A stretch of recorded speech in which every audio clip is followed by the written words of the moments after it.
Hello students, मेरा नाम है कमल सिंह शाक्य और आप देख रहे हैं आपका यूट्यूब चैनल विद्यासागर। अकाउंट की सीरीज में आप लोगों का स्वागत है। और आज का हमारा टॉपिक है नॉट फॉर प्रॉफिट ऑर्गेनाइजेशन के अंदर कि फंड बेस्ड अकाउंटिंग कैसे की जाती है। वीडियो को आगे बढ़ाने से पहले आपने हमारे चैनल को सब्सक्राइब नहीं किया तो चैनल को जरूर सब्सक्राइब करें, बेल आइकन को प्रेस करें ताकि आने वाले वीडियो को नोटिफिकेशन आपको टाइमली मिलते रहे। तो चलिए स्टार्ट करते हैं। तो आज का हमारा टॉपिक है फंड बेस्ड अकाउंटिंग। तो उससे पहले हम समझ लेते हैं कि फंड होता क्या है। Fund means amount received or assigned by not for profit organization for specific purpose। यानी कि एक अमाउंट आपको रिसीव हुआ है, उस अमाउंट को नॉट फॉर प्रॉफिट ऑर्गेनाइजेशन क्या करती है, उसे निकाल के साइड में रख देती है एक स्पेसिफिक पर्पस के लिए। तो चलिए अब बात कर लेते हैं फंड बेस्ड अकाउंटिंग का मतलब होता क्या है। Fund based accounting means accounting whereby receipt of donation and income relating to a particular fund are credited to that particular fund and payments and expenses are debited to it। इसका मतलब ये होता है कि fund based accounting के अंदर जो भी आपको पर्टिकुलर फंड के लिए डोनेशन मिली है या इनकम आपको मिली है, उस पर्टिकुलर फंड के अंदर उसे क्रेडिट किया जाता है, इट मीन्स को ऐड किया जाता है। और दूसरा आपको बोला हुआ है कि उसी फंड से रिलेटेड या पर्टिकुलर फंड से रिलेटेड कोई भी एक्सपेंसेस या पेमेंट आपने की है तो उसको क्या किया जाता है, डेबिट किया जाता है। इसका मतलब आपको माइनस करना है। तो यानी कि इस तरीके से फंड बेस्ड अकाउंटिंग की कैलकुलेशन होगी। आगे इसे हम डीपली समझ लेंगे। अभी हम बात करते हैं कि एग्जांपल्स क्या होते हैं, यानी किस तरीके के फंड्स हमारे पास होते हैं। तो यहाँ पे मैंने एक लिखा है बिल्डिंग फंड, दूसरा library fund, sport fund, prize fund etcetera. यानी इन तरीके के फंड्स हो सकते हैं। इससे रिलेटेड और भी फंड हो सकते हैं और भी स्पेसिफिक फंड्स हो सकते हैं। यानी कि एक स्पेसिफिक पर्पस के लिए आपको रखा जाने वाला एक पैसा, एक अमाउंट, उसे हम फंड कहते हैं। और उसी की हमें कैलकुलेशन जो की जाती है, उसकी अकाउंटिंग जो की जाती है, उसी को हम कहते हैं फंड बेस्ड अकाउंटिंग। तो चलिए हम बात करते हैं कैटेगरीज ऑफ फंड की। यानी कि हमारे पास फंड की जो होती है दो तरह की कैटेगरीज होती है। पहली कैटेगरी होती है अनरिस्ट्रिक्टेड फंड और दूसरा होता है हमारे पास रिस्ट्रिक्टेड फंड। यानी सिर्फ हमारे पास दो ही तरीके के फंड होते हैं। पहले फंड को डिस्कस करते हैं जिसका नाम है अनरिस्ट्रिक्टेड फंड। यानी कि अनरिस्ट्रिक्टेड फंड होता क्या है। अनरिस्ट्रिक्टेड फंड ऐसा फंड होता है जो रिस्ट्रिक्टेड नहीं होता है। यानी कि जो एनपीओ होती है वो उनके ऊपर डिपेंड करता है कि उस जो पैसा डोनर ने उनको दिया है उस पैसे को कैसे यूटिलाइज करना है, ये एनपीओ के ऊपर डिपेंड रहता है। यानी उसके कुछ एग्जांपल की बात करें तो कैपिटल फंड हो सकता है या फिर जनरल फंड हो सकता है। ये एनपीओ के ऊपर डिपेंड करता है कि उस फंड को किस तरीके से यूटिलाइज करना है अकॉर्डिंग टू देयर नीड्स। दूसरे फंड की अगर हम बात करें रिस्ट्रिक्टेड फंड, एक रिस्ट्रिक्टेड फंड ऐसा फंड होता है जो कि पूरी तरीके से रिस्ट्रिक्टेड होता है। डोनर ने जिस पर्पस के लिए, जिस स्पेसिफिक पर्पस के लिए जो पैसा डोनेट किया है उसी पे इसको यूज किया जाएगा, कहीं और इसको एनपीओ यूज नहीं कर सकते। इसके अगर हम एग्जांपल की बात करें कि उसके एग्जांपल क्या क्या हो सकते हैं, यहाँ पे मैंने एग्जांपल लिया है government grant, prize fund, sport fund etcetera. यानी इससे रिलेटेड और भी फंड्स हो सकते हैं, एक स्पेसिफिक पर्पस के लिए लिया जा रहा है। यहाँ पे आइडेंटिफाई भी हमने कर रखा है कि किस पर्पस के ऊपर इस पैसे को यूटिलाइज करना है, तो एनपीओ उसको उसी पर्पस के ऊपर इसको खर्च करेगी, कहीं और खर्च नहीं करेगी। तो ये दो तरीके के हमारे पास फंड होते हैं और कोई फंड नहीं होता है। तो अब हम समझ लेते हैं कि फंड की कैलकुलेशन को कैसे किया जाता है। तो चलिए अब आगे बढ़ते हैं, थोड़ा सा वहां समझते हैं कि इसको बैलेंस शीट के अंदर किस तरीके से शो किया जाता है। हम बात कर लेते हैं कोई भी फंड हो सकता है, एक पर्टिकुलर फंड का हम एग्जांपल लेते हैं कि कोई भी फंड हमने यहाँ पर लिया हुआ है, उस फंड को आपको यहाँ पर लिखना है। उसका अमाउंट जितना भी दे रखा होगा उस अमाउंट का आप यहाँ पर लिखेंगे। उससे रिलेटेड अगर आपके पास कोई डोनेशन दे रखी है या फिर आपको इनकम दे रखी है, डोनेशन या फिर इनकम जब भी आपको देगा तो उस पर्टिकुलर फंड के अंदर ही आपको क्या करना पड़ेगा, ऐड करना पड़ेगा। देन उसके बाद माइनस करना है एक्सपेंसेस। अगर उसी फंड से रिलेटेड या उस पर्टिकुलर फंड से रिलेटेड कोई एक्सपेंसेस अगर आपको दिया है तो आपको माइनस करना है। देन उसके बाद प्लस माइनस करने के बाद कोई ना कोई अमाउंट आपके पास निकल कर आएगा।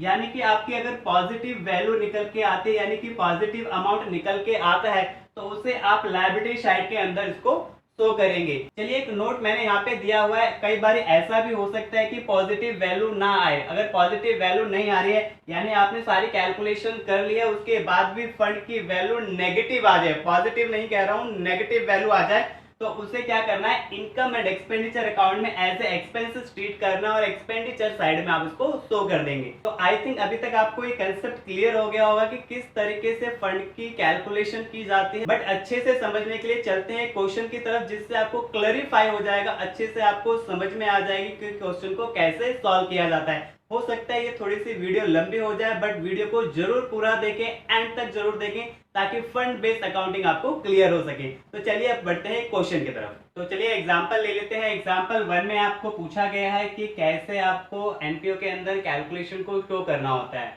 तो सबसे पहले हमारे को दे रखा है प्राइस फंड।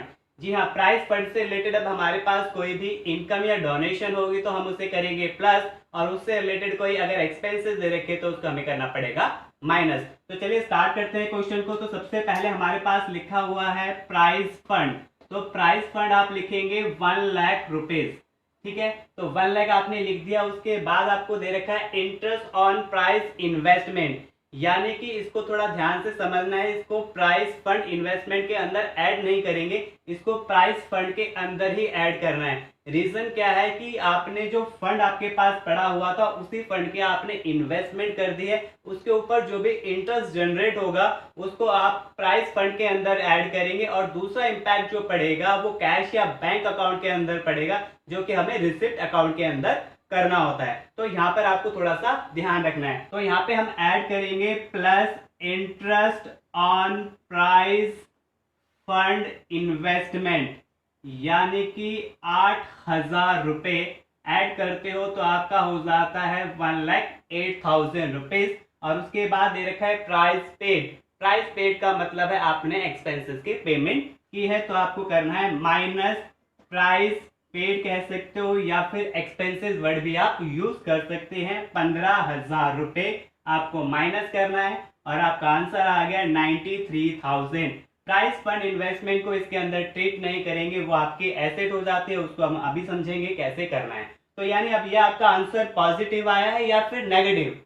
जी हाँ, पॉजिटिव आपका आंसर आया। तो पॉजिटिव वाले को मैंने बताया था लायबिलिटी साइड के अंदर शो करना है। तो यहाँ पे आप लिखेंगे price fund 93,000 rupees liability side में आपको शो करना है। ये सारे के सारे कैलकुलेशन चाहे तो आप इधर बैलेंस शीट के अंदर भी शो कर सकते हैं, या फिर वर्किंग नोट में करने के बाद फाइनल जो आंसर आएगा उसको यहाँ पर लिख सकते हैं। और ये एक बैलेंस शीट का एक्सट्रैक्ट बना रहा हूं, इसलिए इसका टोटल बराबर नहीं आएगा। अब हम बात कर लेते हैं प्राइस फंड इन्वेस्टमेंट की। प्राइस फंड इन्वेस्टमेंट से आपको पता चलना चाहिए कि इन्वेस्टमेंट जो होती है वो आपकी एसेट होती है। तो इसको हम लिखेंगे एसेट साइड में प्राइस फंड इन्वेस्टमेंट, यानी कि 1 लाख रुपए आपने इन्वेस्टमेंट की है तो 1 लाख रुपए आप वहां पर शो कर देंगे। अगर आप देख रहे हैं तो टोटल बराबर नहीं आ रहा है, जैसे मैंने आपको बोला था। जब बड़ा क्वेश्चन करेंगे, फुल फ्लैश क्वेश्चन होगा, तो उसके अंदर ये बैलेंसेस मैच करेंगे। अब चलते हैं दूसरे क्वेश्चन यानी कि दूसरे एग्जांपल की तरफ, जहां पे मैंने आपको नेगेटिव वाला पॉइंट बताया था वो वहां पे मैं क्लियर करता हूं। तो चलिए बढ़ते हैं एग्जांपल 2 की तरफ। एग्जांपल 2 में आपको सबसे पहले दे रखा है स्पोर्ट फंड। यहाँ पे भी आपको वही बात याद रखनी है, अगर स्पोर्ट फंड से रिलेटेड कोई भी डोनेशन या इनकम आपको दिया है तो उसे आप करेंगे प्लस, और इससे रिलेटेड कोई एक्सपेंसेस दे रखे हो तो उसे आपको करना होगा माइनस। तो चलो सॉल्व करते हैं क्वेश्चन को। तो सबसे पहले आपको लिखना है स्पोर्ट फंड, यानी स्पोर्ट फंड जो आपको दे रखा है 15,000 रुपए आपको लिखना है। देन उसके बाद दे रखा है donation receive for sport fund, यानी कि डोनेशन हो गई तो आपको करना पड़ेगा प्लस। तो डोनेशन लिखेंगे यहाँ पे आप 5,000 रुपए, और प्लस करने के बाद आपका हो जाता है 20,000 रुपीज। उसके बाद थर्ड दे रखा है आपको interest receive on sport fund, यानी कि इनकम भी आपको दे दिया स्पोर्ट फंड से रिलेटेड, तो यहाँ पे आपको करना है plus interest on sport fund, यानी कि 1,500 रुपए, और आपका टोटल हो गया 21,500 रुपए। उसके बाद आपको मेंशन कर रखा है एक्सपेंसेस ऑन स्पोर्ट इवेंट, यानी कि खर्चे यानी कि एक्सपेंसेस आपको करने हैं minus expenses on sport fund, यानी कि वैल्यू दे रखी है 25,000 रुपए, और 25,000 में से 21,500 आपको लेस करना है, यानी कि 3,500। जो कि आपका आंसर आ रहा है यहाँ पे नेगेटिव। और मैंने बोला था कि जब अगर आपका नेगेटिव आंसर आएगा तो उसे आपको एक्सपेंसेस ट्रीट करना है और इनकम एंड एक्सपेंडिचर अकाउंट के एक्सपेंडिचर साइड में शो करना है। तो हम चलते हैं एक्सपेंडिचर साइड में और लिखेंगे यहाँ पे स्पोर्ट एक्सपेंसेस, यानी कि 3,500 रुपए। और ये भी एक एक्सट्रैक्ट है इनकम एंड एक्सपेंडिचर अकाउंट का। ये इनकम्प्लीट क्वेश्चन है, बड़े क्वेश्चन जब करेंगे तो वहां पे हमारा बैलेंस मैच होगा, वहां पे हम सीखेंगे किस तरीके। ये भी हमारा एक एक्सट्रैक्ट है जो कि हमें टोटल नहीं करना है, इसको मैच नहीं कराना है। अब चलते हैं एक बड़े क्वेश्चन की तरफ जहां से आपको समझ में आ जाएगा कि इससे थोड़े डिफरेंट क्वेश्चंस क्या हो सकते हैं। उस तरीके का हम क्वेश्चन लेते हैं, तब आपको पूरा तरीके से समझ में आ जाएगा कि फंड बेस्ड अकाउंटिंग होता क्या है। तो चलिए अब बढ़ते हैं एक अलग एग्जांपल की तरफ, जिससे आपको क्लियर हो जाएगा कि ये क्वेश्चन थोड़ा सा डिफरेंट क्यों है। यहाँ पे मैंने एक हेडिंग लिखी है, if an asset is created out of specific fund. यानी स्पेसिफिक फंड से कई बार ऐसा भी होता है कि एसेट क्रिएटेड होती है। वो समझते हैं किस तरीके से। कई बार ऐसा होता है कि हमारे पास बिल्डिंग फंड पड़ा हुआ है और बिल्डिंग के लिए हम कंस्ट्रक्शन करा रहे हैं, उससे एक बिल्डिंग तैयार होगी।